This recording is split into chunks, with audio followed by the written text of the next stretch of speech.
창세기 16장, 우리 지난주 본문을 2주에 걸쳐서 함께 좀 나누기로 했습니다. 주보에 있는 대로 다시 한번 창세기 16장 7절 말씀부터 16절까지 말씀을 교독하겠습니다. 한 절씩. 창세기 16장 7절부터 16절 마지막 절까지 한 절씩 다시 한번 교독하겠습니다. 여호와의 사자가 광야의 샘물 곁 곧 술길 샘 곁에서 그를 만나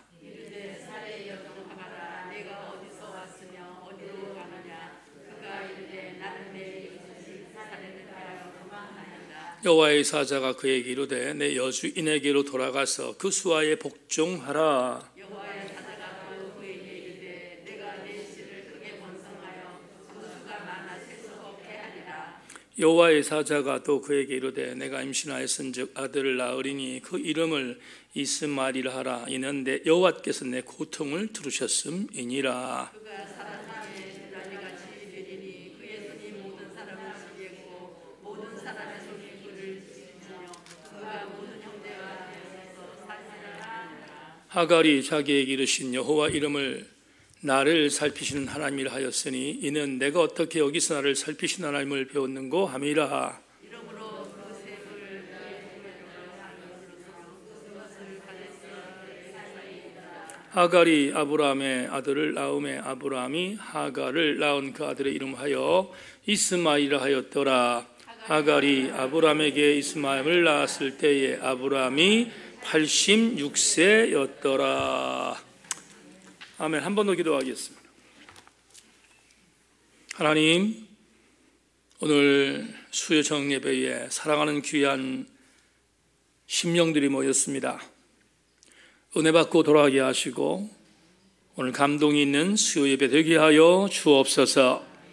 하나님, 다시 한번 기도합니다. 지수일 목사의 모든 남은 여생을 주께 맡기고 주님, 당신의 장중 안에 붙들림 당하는 아들 되게 하시고 주님, 남은 교회를 당신께서 인도해 주셔서 어렵지 않도록, 그리고 지 목사님 하나님의 뜻이 있다면 돌아올 수 있다면 강대상으로 돌아오게 하시고 은혜로 다시 한번 회복되는 정도락해 주시기를 원하오며 하나님 선한 가운데 주의 뜻을 이루어 주시옵소서.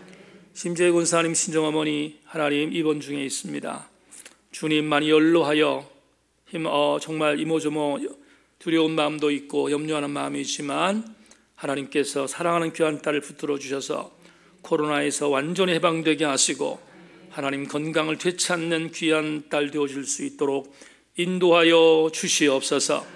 하나님, 김희정 권사 좋은 그런 작품을 내서 입선하는 귀한 은혜가 있었습니다. 감사하고 김희정 권사의 이런 모든 과정도 은혜 중에 잘 이루어지게 하신 것 감사한데 하나님의 선한 영향력을 제시하는 딸로 인도하여 주시옵소서. 하나님 주신 말씀 나누겠습니다. 은혜 받는 시간 될 줄로 믿고 감사드리며 예수 그리스도의 이름으로 기도하옵나이다. 아멘. 한 번 더 인사합니다. 말씀에 기도를 보십시다. 인사하겠습니다.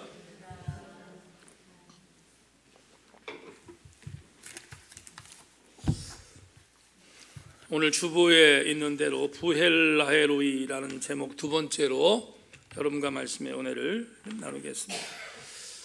우리 지난주에 하갈이 쫓겨났던 이유에 대해서 함께 이야기를 나누었습니다.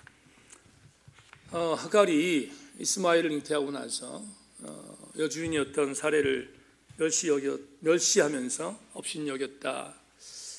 그래서 그런 이유 때문에 쫓겨나게 됐다는 말씀을 여러분과 함께 나누게 되었습니다.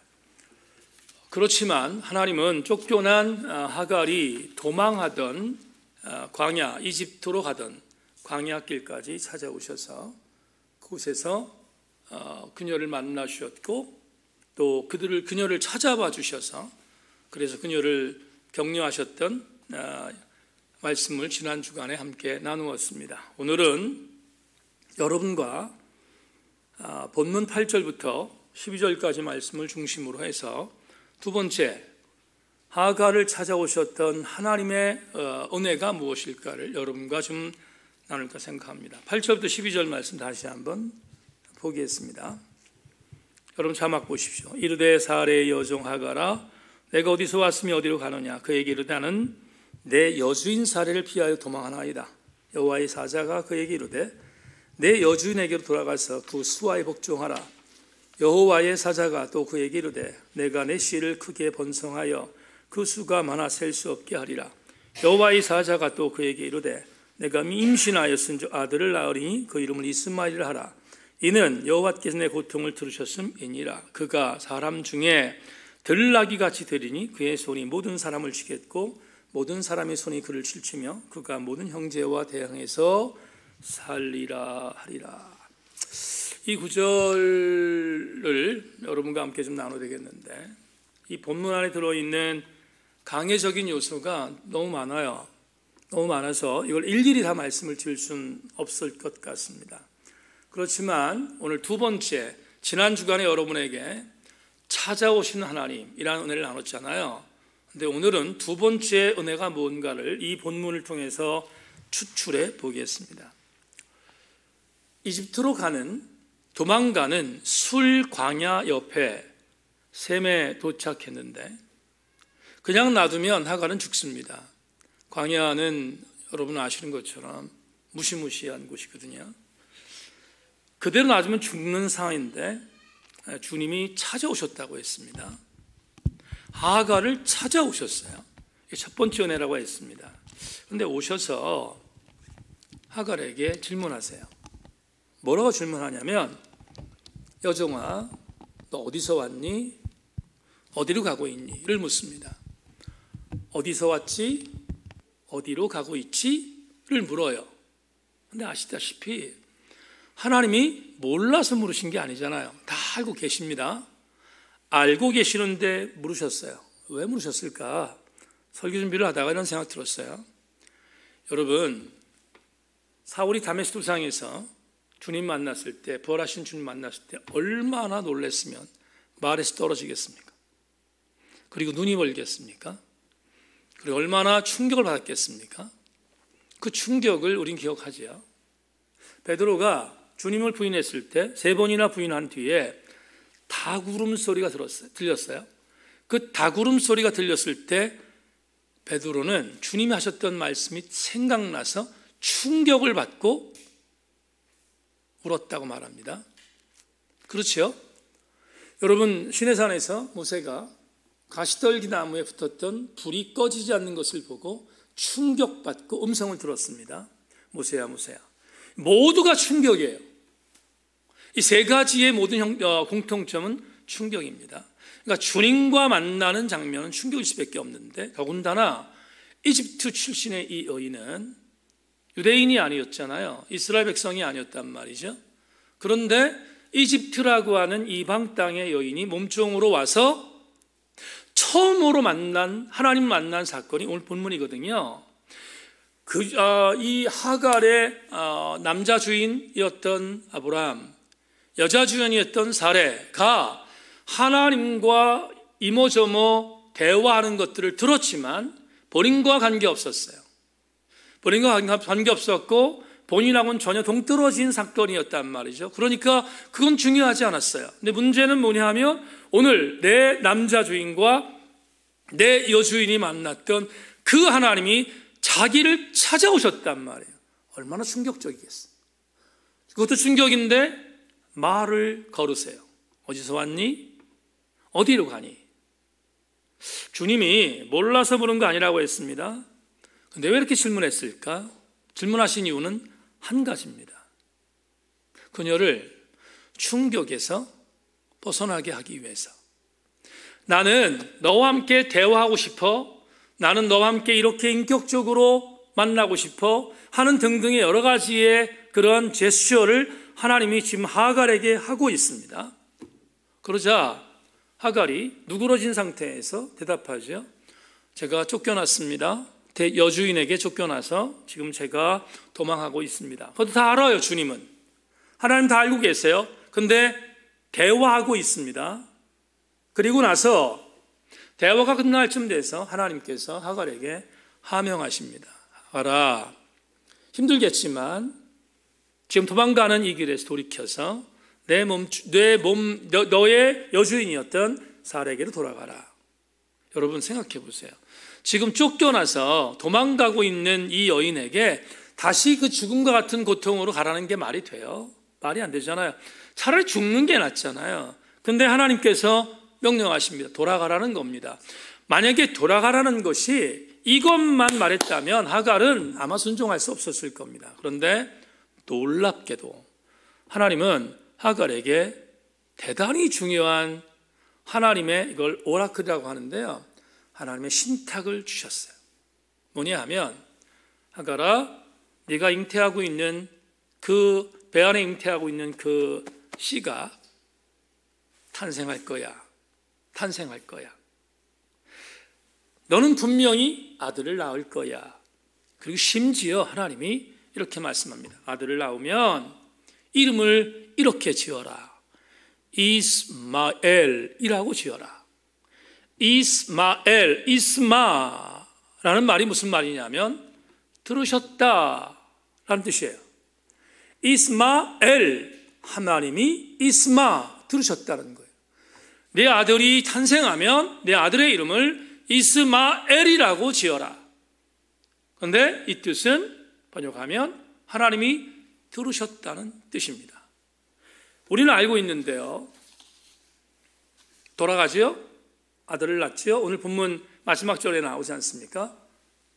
돌아가지요? 지옥 같은 곳으로 돌아갑니다. 자, 우리는 오늘 이 메시지를 통하여 두 번째 은혜를 찾을 수 있습니다. 이스마엘이라는 이 단어를 통해서 아들을 낳는다는 것을 통해서 하나님께서 찾아오심과 더불어 또 하나 주셨던 은혜가 있어요. 하나님은 찾아오셔서 위로하시는 하나님이시다. 두 번째 자막 보죠. 하나님은 우리를 위로하시는 인격적인 하나님이십니다. 하갈에게만 그런 것이 아니라 저와 여러분에게도 똑같이 찾아오셔서 위로하시는 하나님이심을 이 본문을 통해서 우리가 알게 됩니다. 여러분, 위로라는 단어가 안 나오잖아요. 오늘 본문에. 오늘 8절부터 12절까지 본문에 위로라는 단어 눈을 씻고 찾아봐도 없습니다. 근데 눈을 씻고 찾아볼 수 없지만 충분히 위로하시는 하나님인 것을 알게 돼요. 왜? 저는 이 하나의 단어가 충분히 위로의 메시지라고 봐요. 들으시는 하나님.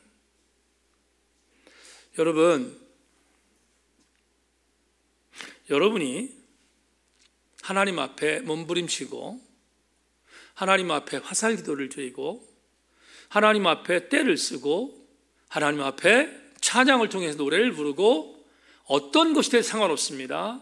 하나님 앞에 읊조렸던 일체의 것들은 하나님이 내가 읊조렸던 것이니까 듣고 지나가는 게 아니라 하나님은 내가 읊조렸던 일체의 기도와 내가 읊조렸던 일체의 찬양을 들으시는 하나님 이심을 믿습니다. 들으신다고요. 하갈이 이집트로 도망가던 어간 고통 속에서 있었는데 찾아오셨습니다. 대화하셨습니다. 그리고 그녀를 위로하십니다. 여러분, 신앙생활에 있어서 빼놓을 수 없는 감동이 하나 있습니다. 그건 주군께서 나를 위로하시기 때문입니다. 위로하시는 것은 신앙생활에 내가 주군을 믿는 이유 중에 절대로 빼놓지 못하는 감동 중에 하나입니다. 오늘도 말씀을 통하여 위로하시는 주의 음성을 듣기를 축원합니다. 여러분, 위로하시는 분은 우리가 믿는 주군이십니다. 고린도후서 1장 3절 5절에 사도 바울이 오늘 새벽에도 제가 말씀드렸는데 사도 바울의 사도권에 대하여 막 반격하는 아주 못돼먹은 그런 사람들이 있었어요. 유대율법적인 어떤 사상으로 무장했던 못돼먹은 사람도 있었습니다. 네가 사도 맞니? 너는 네가 자비랑으로 없으면 목회하는데 무슨 사도니? 네가 부활을 본 적이 있어? 네가 주님으로 직접 부름을 받았어? 한번 그런 거 없잖아. 그러니까 너는 가짜야. 이렇게 막 공격하는 바울이 얼마나 힘들었겠어요? 자기가 세운 교회의 지체들 중에 이렇게 등에서 비수를 꽂는 사람들이 있으니 얼마나 마음이 아팠겠어요. 힘들었을 것입니다. 그런데 바울이 이렇게 힘든 공격을 하는 고린도 교회, 이 편지는 세 번째 편지인데 고린도후서 1장 3절 5절에서 무려 5번에 걸쳐서 이렇게 고백합니다. 찬송하리로다. 그는 우리 주 예수 그리스도의 하나님이시요 자비의 아버지시요 모든 위로의 하나님이시며 우리의 모든 환난 중에서 우리를 위로하사 우리로 하여금 하나님께 받는 위로로서 모든 환난 중에 있는 자들을 능히 위로하게 하시는 이시로다. 그리스도의 고난이 우리에게 넘친 것 같이 우리가 받는 위로도 그리스도로 말미암아 넘치는도다. 아플 때 누구도 찾아오지 않는 것 같은데 조용히 찾아오셔서 사랑하는 아들아, 사랑하는 딸아, 내가 내 옆에 있어 라고 말씀해 주시는 주님의 위로 때문에 여기까지 왔습니다. 여러분, 신앙의 굴곡 속에서 넘어지고 쓰러지고 자빠지는 일들이 너무나 많습니다.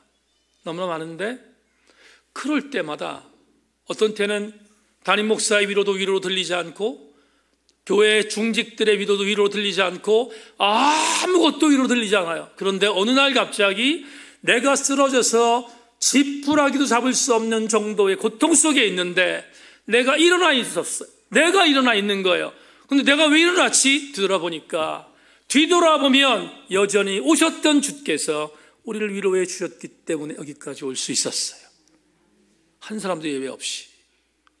우리 주님은 여러분들을 찾아오시는 것으로 끝내시는 분이 아니라 찾아오셔서 위로하시는 하나님 것을 여러분 신비에 새길 수 있기를 주의 이름으로 축원하며, 더불어 여러분 날마다의 여러분의 신앙적 여정에서 그것들을 느낄 수 있는 산 간증들이 일어나기를 주님의 이름으로 축원합니다. 하나님은 위로하시는 하나님이시다.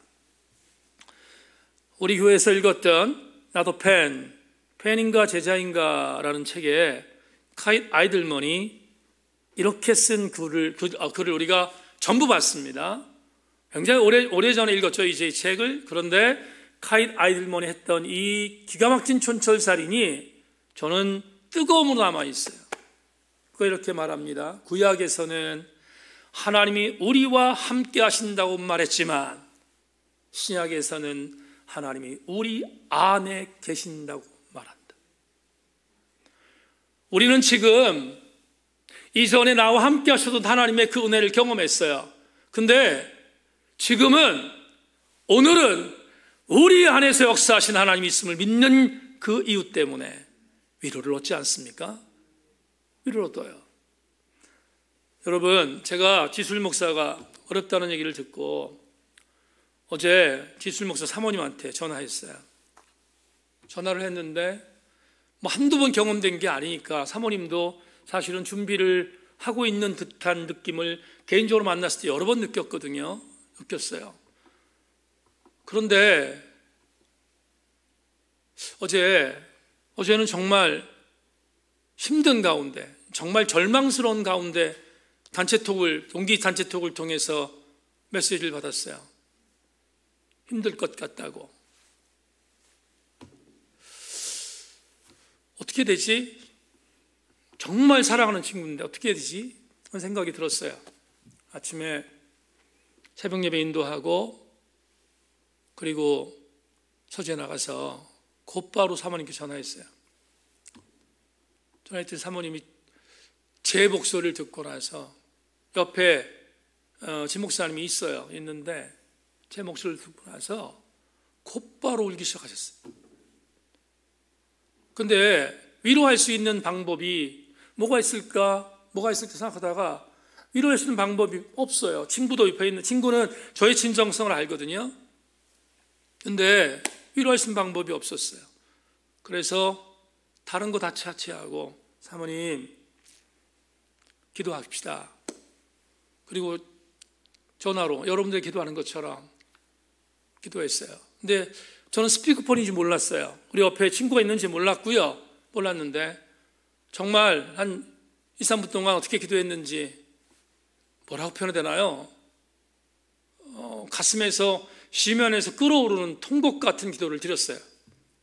사모님 막 울고 했는데 갑자기 소리가 들렸어요. 이 목사 나 괜찮아.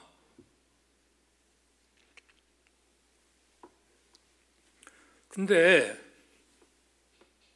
여러분, 기도가 뭘까? 여러분, 제가 친구를 위해서 기도하는 기도가 얼마나 힘이 되겠습니까? 근데 저는 믿어요. 뭘 믿냐면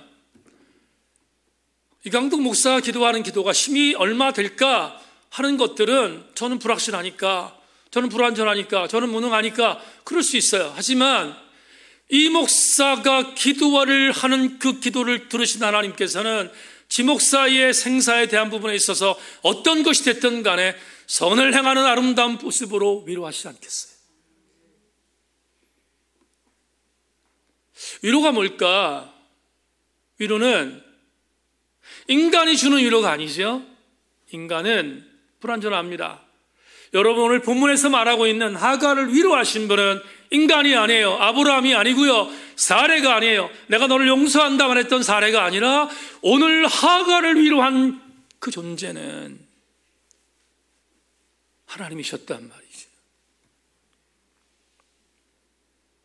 누구나 고난을 당합니다.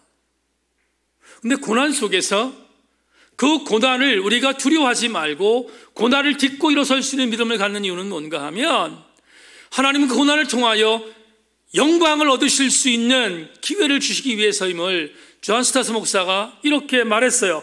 하나님이 나를 고난으로 초청하신 이유는 누구나 맛볼 수 없는 영광에 참여하도록 하기 위함이다. 여러분, 하갈도 마찬가지입니다. 하갈이 고난을 당하는 이유, 그녀가 잘못한 게 있지요. 교만해져서 안주인을 멸시했어요. 그런데 무능하고 연약하고 나약하고 죄성인 하갈을 찾아오셔서 주님은 상관하지 않고 그녀를 위로하신 이유는 그녀를 통하여 또 다른 영광을 맛보도록 만드시기 위한 기회를 주시기 위함이 아닐까. 오늘 우리 접목합니다. 하갈을 찾아오신 주님은, 하갈을 위로하신 주님은 오늘 2020년 5월 18일 이 자리에서 오셔서, 이 예배당에 오셔서 여러분을 위로하시는 줄로 믿습니다. 위로하시는 주님 의지하고 여러분 두 번째 레마에 우리 함께 아멘으로 화답하는 우리 모든 교우들 되기를 주님의 이름으로 축원합니다. 세 번째, 한 가지만 더 말씀을 드리려고 합니다. 오늘 이 본문을 보면 세 번째 은혜가 있습니다. 어떤 은혜인가? 12절을 보겠습니다. 12절, 그가 사람들 중에서 들 나이같이 되리니 그의 손이 모든 사람을 치겠고 모든 사람의 손이 그를 찔치며 그의 모든 형제와 그가 모든 형제와 대항하여 살리라 하니라. 이 구절은 하갈에게 준 말씀이지요. 네가 아들을 낳을 건데 이스마엘이라고 하는 아들을 낳을 거다. 근데 네가 낳은 아들이 이렇게 될 거야 라고 예언하신 거예요. 전반부는 축복이고요, 후반부는 불행하게도 이스마엘의 삶의 불행함을 예언하세요. 무슨 말인가? 12절 전반절을 보면 네 아들은 들나귀 같이 될 거다, 용맹할 거라는 거예요. 굉장히 용감한 민족을 이루게 될 것이다 라고 말합니다. 그의 손이 모든 사람을 치겠고 전쟁하면 이긴다는 거예요. 어떤 의미로 바라보면 이스마엘의 후손들이 승리할 것을 말하고 있어요. 굉장히 엄청난 복이겠지요. 그런데 후반절을 보면 불행하게도 모든 사람의 손이 그를 칠치며 그가 모든 형제와 대항하여 살리라 하니라. 이게 참 아쉽습니다. 왜? 이 예언이 뭐지요? 승승장구하는 아들이 되겠지만, 승승장구하는 민족이 되겠지만, 그 승승장구하는 그 힘으로 너의 동생, 정말로 이스라엘 혈통의 혈통이라고 하는 적통이라고 했은 이스라엘을 괴롭힐 것이다, 이런 뜻이거든요. 이스라엘을 괴롭히는 민족이 될 것이다. 근데 우리는 알잖아요. 2022년 오늘 아랍이 이스라엘과 어떤 관계를 갖고 있는지 예언 그대로 되고 있습니다. 진행됐고요. 역사가 그렇게 되어왔고 지금도 그렇게 되고 있지 않습니까? 우리가 하나님께서 말씀하신 내용에 대한 부분들, 이 부분을 우리는 지금 역사를 통해서 배우고 있습니다. 그런데 이런 상황은 역사적으로 이루어질 일인 것을 분명히 우리가 알고 있지만, 오늘 우리가 읽은 13절 14절에서 오늘과 세 번째 찾아야 할 은혜를 찾을 수가 있습니다. 여러분, 13절과 14절을 제가 읽겠습니다. 따라오십시오. 하갈이 자기에게 이르신 여호와의 이름을 나를 살피시는 하나님이라 하였으니 이는 내가 어떻게 여기서 나를 살피시는 하나님을 배웠는고 함이라. 이러므로 그 샘을 부엘라 헤로이라고 불렀으며 그것은 가데스와 베레 사이에 있더라. 하갈이 하나님 만났던 장소는 술길이었습니다. 술길 옆에 샘이었습니다. 그런데 그 샘의 이름을 오늘 하나님을 만난 뒤에 이렇게 바꿨다고 창세기 기자가 말합니다. 부엘라 헤로이라고 바꿨다고 말합니다. 오늘 설교 제목이죠. 부엘라 헤로이라고 바꿨다. 근데 이 말을 문자조 해석하면 무슨 뜻이냐면, 송병원 교수의 말 그대로 여러분들에게 들려드릴게요. 이 단어를 번역하면 로이 지파에 속한 우물이라는 문자적 의미와 더불어 나를 지켜보시는 살아계신 자의 우물이라는 뜻이라고 송병원 교수는 추석하고 있습니다. 여러분, 나를 지켜보시는 살아계신 하나님, 이게 부엘라 헤로이예요. 그렇다면 하갈은 눈이 번쩍 떴습니다. 술길 옆에 있는 샘에서 죽다가 살아났습니다. 하나님이 찾아오셔서 위로해 주셨고, 그리고 그녀에게 마지막 복을 주셨습니다. 어떤 복인가? 여러분, 부엘라 헤로이, 하나님께서 나를 지켜보시며 나를 인도하시는 살아계신 자의 우물이라는 이 뜻을 통하여 세 번째 은혜를 얻게 됩니다. 제목 보지요. 하나님은, 자, 다시 한 번만, 하나님은 찾아오셔서 위로하시고, 그리고 마지막 세 번째, 살피신 하나님이심을 오늘 이 본문이 우리에게 알려주고 있습니다. 하갈을 살피신 하나님, 그래서 나를 살피시는 하나님이라고 하는 그 은혜를 인하여 부엘라 헤로이라고 이름을 바꾼 하갈의 역사를 우리는 오늘 이 본문의 마지막 교훈으로 얻게 됩니다. 단도직입적으로 말씀드리겠습니다. 오늘 하나님 나를 찾아오셔서 나를 위로하시고 나를 살피시는 하나님인, 우리들의 하나님인 것을 여러분 모두도 인정할 수 있기를 주의 이름으로 축원합니다. 살피신다라는 단어, 이게 얼마나 귀한 일인지. 여러분, 우리가 좀 이따 제가 오늘 단전 나왔으니까 찬양하겠는데, 마지막 부를 찬양의 어떤 근거가 되는 시편 120편을 지금 낭독하겠습니다. 너무 잘 알고 있는 다라는 시편인데 제가 하가 읍절이겠습니다. 낭독하겠습니다. 여러분들은 은혜 받기를 소망합니다. 내가 산을 향하여 눈을 돌리라. 나의 도움이 어디서 올까? 나의 도움은 천지를 지은 여호와에게서로다. 여호와께서 너를 실족하지 아니하게 하시며 너를 지키시는 이가 졸지 아니하시리로다. 이스라엘을 지키시는 이는 졸지도 아니하시고 주무시도 아니하시리로다. 여호와는 너를 지키시는 이시라. 여호와께서 내 오른쪽에서 내 그늘이 되시나니 낮의 해가 너를 상하게 하지 아니하며 밤의 달도 너를 해치지 아니하리로다. 여호와께서 너를 지켜 모든 환난을 면하게 하시며 또 내 영혼을 지키시리로다. 여호와께서 너의 출입을 지금부터 영원까지 지키시리로다. 다 같이 아멘. 시편 121편은 이스라엘의 3대 절기 때 이스라엘 신앙 공동체가 성전으로 올라가면서 불렀던 시입니다. 노래입니다. 아주 유명한 시죠. 우리 너무 잘 알고 있는 시입니다. 앞에서 여러분에게 참 소개했던 존 스타트 목사님이 내가 사랑하는 시편이라는 책에서 시편 120편을 이런 문장으로 해석했습니다.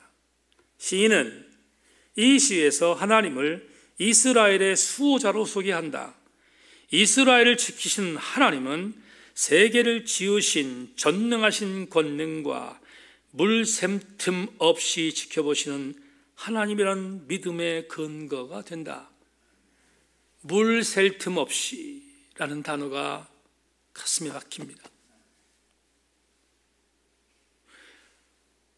존 스타트가 봤던 시편 121편의 하나님은 틈을 주지 않고 틈새까지 메워가시면서 우리를 보호하시고 살펴주시는 완벽하신 하나님 것을 시인이 노래하고 있는데, 그 하나님이 저와 여러분의 주군이심도 믿으실 수 있기를 소망합니다.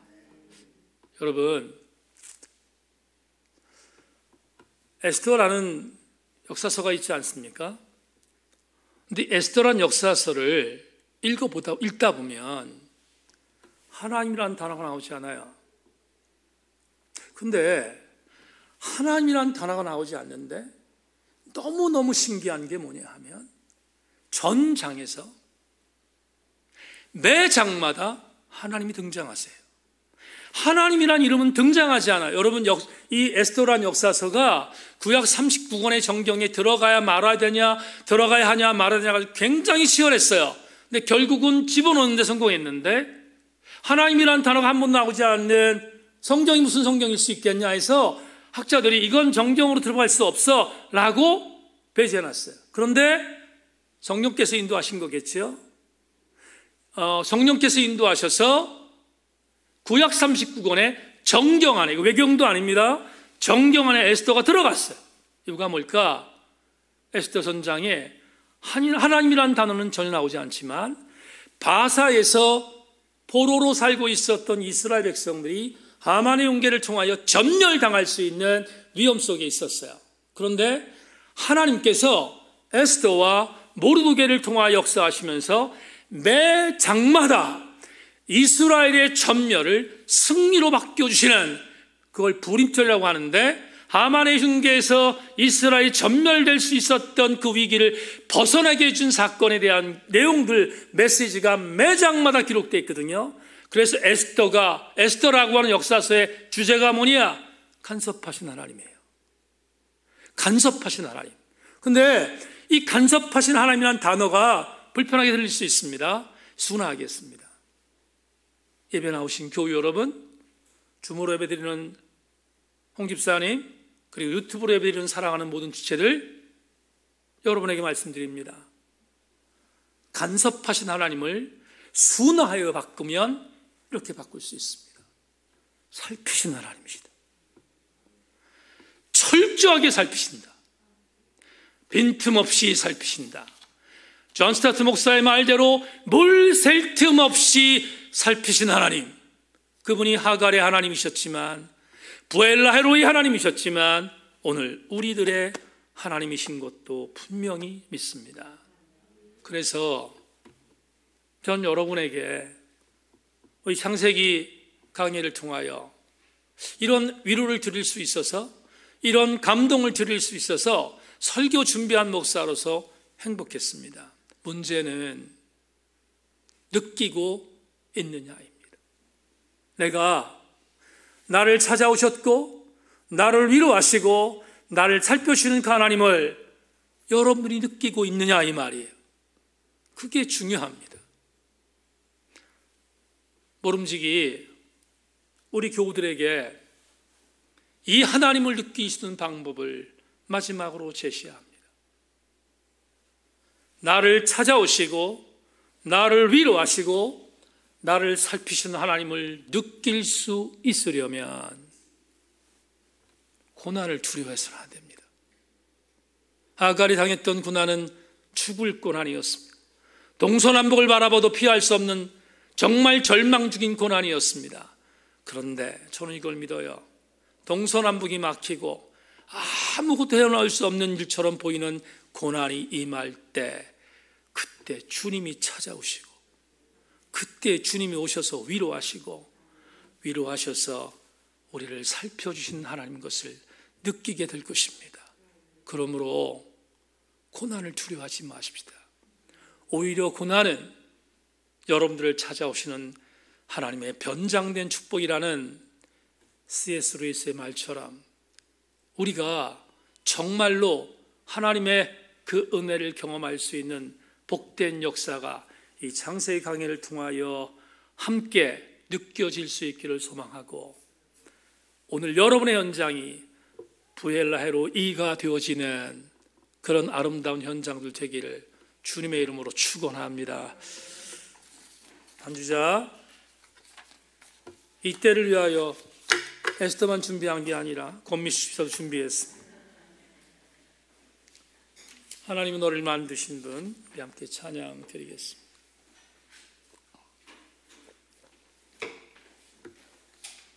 말씀 생각하며 하나님은 너를 만드신 분,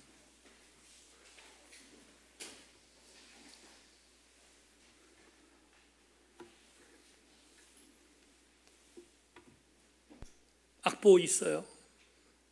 네.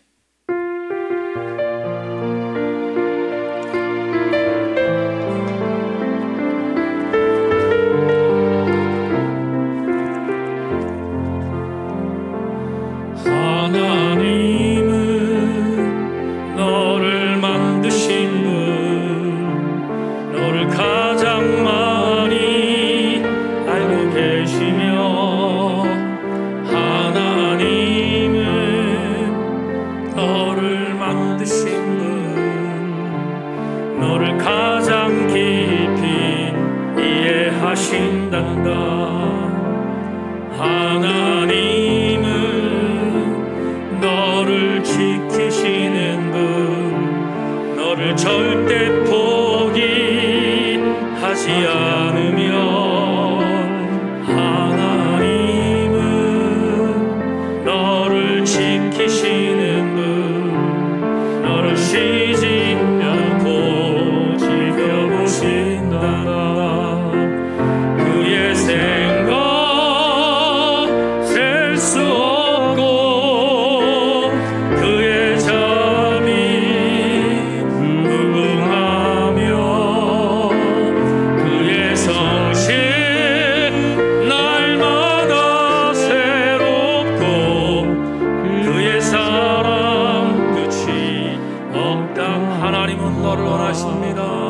하나님은 너를 원하시는 분, 이 세상 그 무엇 그 누구보다 하나님은 너를 원하시는 분, 너를 같이 있고 싶어 하신단다. 하나님은 너를 인도하는 분, 광야에서도 폭풍 중에도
예배하는 우리 모든 교우들마다 이 찬양이 신비에 세워지게 하시고 삶으로 경험되게 하여 주시옵소서. 아버지 하나님, 말씀 받았습니다. 하나님은 고난 중에, 어려움 중에 있는 나에게 오셔서, 찾아오셔서 위로하시고 물 셀 틈 없이 살펴주시는 하나님 것을 믿고 힘있게 일어서는 우리 교우들 되게 하여 주시옵소서. 하나님, 세인교회에 속해 있는 모든 성도들, 오늘 말씀이 위로가 되게 하여 주시고 이 말씀을 가슴에 새기며 남은 3일도 주 안에서 승리하도록 만들어 주시옵소서. 하나님, 예배를 마치고 돌아갑니다. 저들의 현장에 주의 머무심과 주의 만지심과 주의 은혜가 있도록 인도하여 주시옵소서. 김희정 권사 감사함을 올렸습니다. 아름답게 연락하실 줄로 믿고 감사드리며 예수 그리스도의 이름으로 기도 올리옵나이다. 아멘. 하늘에 계신 우리 아버지여, 이름이 거룩히 여김을 받으시오며 나라 임하옵시며 뜻이 하늘에서 이룬 것 같이 땅에서도 이루어지이다. 오늘날 우리에게 일용할 양식을 주옵시고 우리가 우리에게 죄 지은 자를 사하여 준 것 같이 우리 죄를 사하여 주옵시고 우리를 시험에 들게 하지 마옵시고 다만 악에서 구하옵소서. 대개 나라와 권세와 영광이 아버지께 영원히 있사옵나이다. 아멘 아멘. 감사합니다.